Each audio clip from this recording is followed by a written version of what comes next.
Eu sempre tive uma saúde boa, nunca tive problema de saúde, nunca tive nada. Sempre trabalhei, sempre tive uma vida normal, nunca tive nada. Até que um dia eu comecei a sentir dores de cabeça. Eu tomava um remédio, né? Um remédio comum que a pessoa toma para dor de cabeça, achando isso que era normal. Inclusive até falava com meu esposo sobre isso. E aí, às vezes, eu tomava o remédio e passava. Aí, até que um dia que eu cheguei para ir para a emergência. Aqui é uma das fotos que eu tirei na emergência. E aí eu fiquei indo direto para a emergência durante um ano. Nesse período de um ano, eu comecei a sentir que eu estava perdendo o paladar. Perdi o paladar, perdi a audição, perdi a visão. E por fim, eu parei de andar. Andava cambaleando. Eu lembro que quando eu ia, às vezes, fazer uma comida, né? Porque eu tinha fome, o meu estômago não segurava nada. Mas eu sentia fome, então eu ia me segurando na parede, na mesa, até chegar ao fogão, à pia. Eu fazia meus alimentos encostados até na pia para não cair. Como eu trabalho viajando, às vezes ela ficava sozinha em casa porque não tinha ninguém em casa para ficar com ela. Às vezes assim, até uma pessoa rápido passava lá para ver. E aí nesse período, quando eu chegava de viagem, que eu passava 3, 4 dias fora de casa, eu pegava ela, levava para emergência. E chegava lá, ela desmaiada, sem sentir nada, vomitando. E aí eu só queria saber o que estava acontecendo. Eu fiz todos os tipos de exame que se eu imaginar. Fiz mapa, fiz eletro, fiz exame de sangue, todo tipo de exame, até de HIV eu fiz, para ver o que eu tinha. E não dava nada. Até que um dia a médica falou para mim que era para me fazer uma ressonância. E eu sentia muitas dores na coluna, achando eu que era dor na coluna, juntamente com a dor de cabeça, que eu tinha muito forte. Eu não dormia, eu não dormia direito. E quando eu conseguia dormir, era lá para 4 da manhã.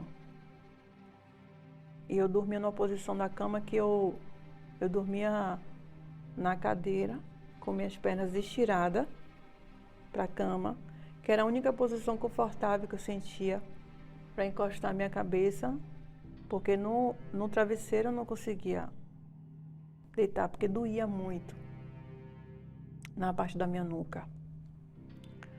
Aí a médica pegou e falou comigo que era para me fazer uma ressonância. Eu fiz a ressonância. Consegui uma consulta com o neuro. O neuro falou comigo que era um tumor chamado meningioma.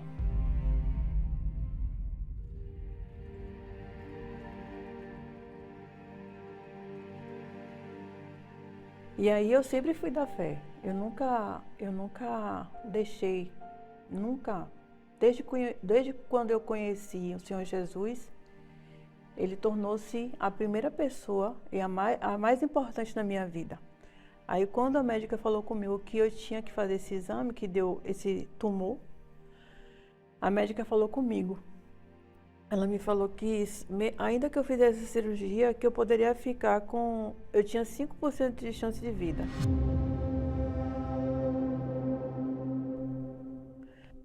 E aí ela falou também que eu poderia fazer cirurgia e mesmo assim eu teria sequelas. Eu poderia não... eu poderia ficar inválida. Eu poderia não ter recuperado nenhum dos movimentos do corpo, paladar, audição. E aí eu falei para ela que eu não ia morrer e que não ia acontecer nada comigo. Que eu servia um Deus vivo.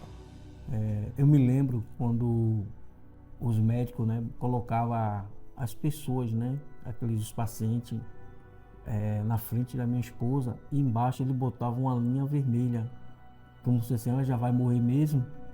Então eles sempre botavam as pessoas na frente. E naquela situação, quando eu vi aquilo ali, eu me revoltei. Aí eu fui me despedi da minha família, dos meus filhos. Eu tenho 3 filhos. Aí eu dei entrada no hospital. Fiquei lá 3 dias na emergência. Eu não falava, eu não andava, perdi os movimentos do corpo, mas eu tinha certeza que o Espírito Santo estava ali e sabia que aquilo iria passar e que o nome dele ia ser glorificado. Até que sempre, às vezes, até no período que eu estava doente, o diabo sempre lançava pensamentos de que eu não iria conseguir, pensamentos de derrota, de que eu não ia, eu ia morrer. Mas aí eu sempre falava, rebatia os pensamentos do mal. Falava com ele, não, eu vou ficar viva, eu vou glorificar o nome de Deus. O Espírito Santo está dentro de mim. Por que, se o Espírito Santo está dentro de mim, por que eu vou me sujeitar a isso? Não posso fazer isso. E aí o médico, com 3 dias, que eu estava já internada, já na sala vermelha, aí o médico chegou e disse que ia fazer minha cirurgia.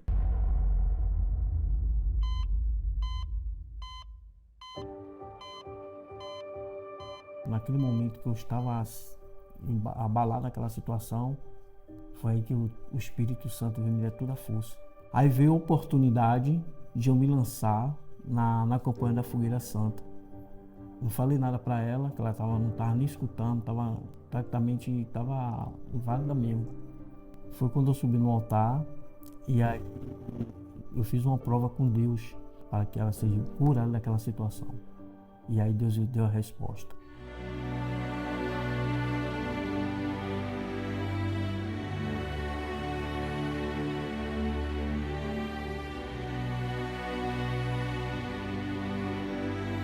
Aí depois da cirurgia, o médico foi lá, na sala da UTI, para ver, né, os pacientes como é que estavam e foi me ver.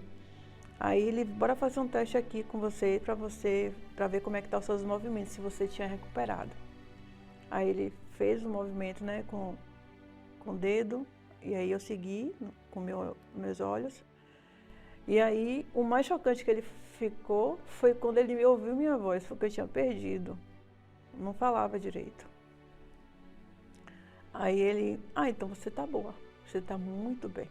E aí ele falou assim, nossa, uma cirurgia tão grave, um tumor cerebral tão grave que estava na parte da nuca, no seu cérebro, você poderia perder os movimentos, mas aí você recuperou tudo. E ele até surpreendeu, porque ele falou, se você poderia até dar testemunho com isso. Quando eu fui fazer o primeiro movimento, que foi andar, a fisioterapeuta ficou assustada, porque um problema que eu tive, um tumor que eu tive no cérebro, não se recupera assim de um dia para o outro.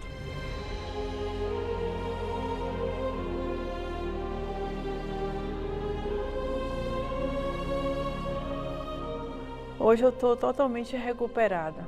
A minha vida é outra.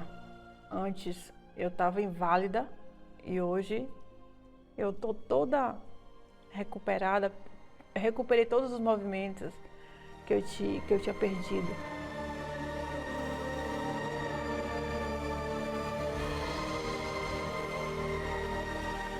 Graças ao Espírito Santo que habita dentro de mim e o poder que saiu do altar, hoje eu tenho saúde para dar e vender.